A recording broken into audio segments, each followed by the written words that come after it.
BJP आरोप लगा रही है, वहीं राजेंद्र पाल गौतम ने इन आरोपों पर दोबारा प्रत्यारोप लगाने की कोशिश करी है। क्या कुछ उन्होंने कहा है, जरा सुन लीजिए।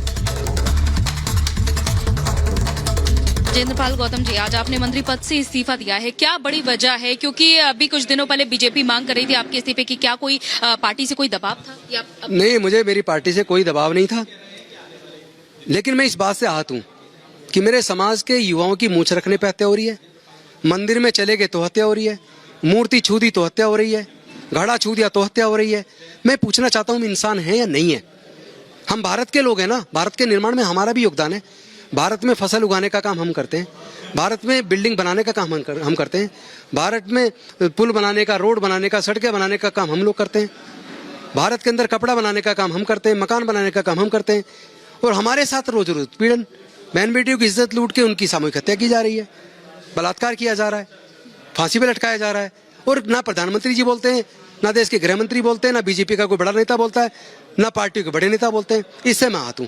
और ऊपर से इसी जातिवाद छुआछूत से परेशान होकर डॉक्टर बाबा साहब अम्बेडकर जी ने 14 अक्टूबर 1956 को बौद्ध धर्म आप कह रहे हैं आप आहत हैं, लेकिन मंत्री इस जो आपको डिपार्टमेंट मिला हुआ था उस पद पर रहते हुए आप तमाम बड़े कार्य कर सकते थे। नहीं, काम तो बड़े किए हैं। दिल्ली देश का पहला राज्य बन गया है जहां सीवर में उतरने पर पूरा बैन है, और जो लोग सीवर में 1500 के लिए अपनी जान गंवाते थे उनको आज उन सीवर मशीनों का मालिक बना दिया है। लगभग 200 मशीनें दिल्ली के अंदर आज सीवर सफाई का काम कर रही हैं। सीवर में उतरने पे बिल्कुल बंदिश लग गई है। उनको एक सम्मान का जीवन दिया है।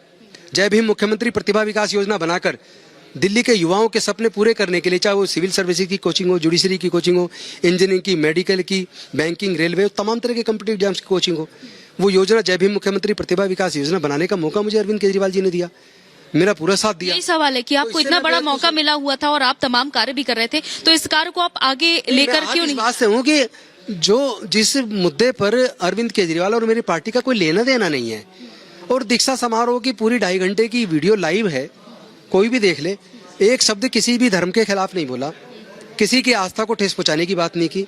और वो जो कह रहे हैं कि गालियां दी, एक शब्द दिखा दो, पूरी रिकॉर्डिंग है, लाइव चला है वो तो वो जो जिस तरह दुष्प्रचार कर रहे हैं और मेरी पार्टी को बदनाम करने की कोशिश कर रही, इससे मैं आहत हूं कि मेरी पार्टी जो देश का भविष्य है, अरविंद केजरीवाल, जो लोगों के बिजली, पानी, शिक्षा, स्वास्थ्य, महिला सुरक्षा, जो समाज की इतने अच्छी योजनाएं बना रही है, तो पूरे देश को आम आदमी पार्टी की जरूरत है। आम आदमी पार्टी को लोग पसंद कर रहे हैं। गुजरात में पोस्टर्स भी लग रहे थे गुजरात में केजरीवाल के खिलाफ, तो क्या ये भी बड़ी वजह मानी जाए? क्योंकि गुजरात में चुनाव भी होने हैं और मांग भी लगातार बीजेपी की ओर से की जा रही थी। जो आपने शपथ ग्रहण समारोह की माफ कीजिएगा, जो बौद्ध महासभा के दौरान जो शपथ दिलाई गई उसके बाद से ही ये विरोध होना शुरू हो गया। तो ये भी उन शपथ को तो बीजेपी ने बड़े बड़े होर्डिंग पे लगाया है, फिर तो वो भी अपमान कर रहे हैं।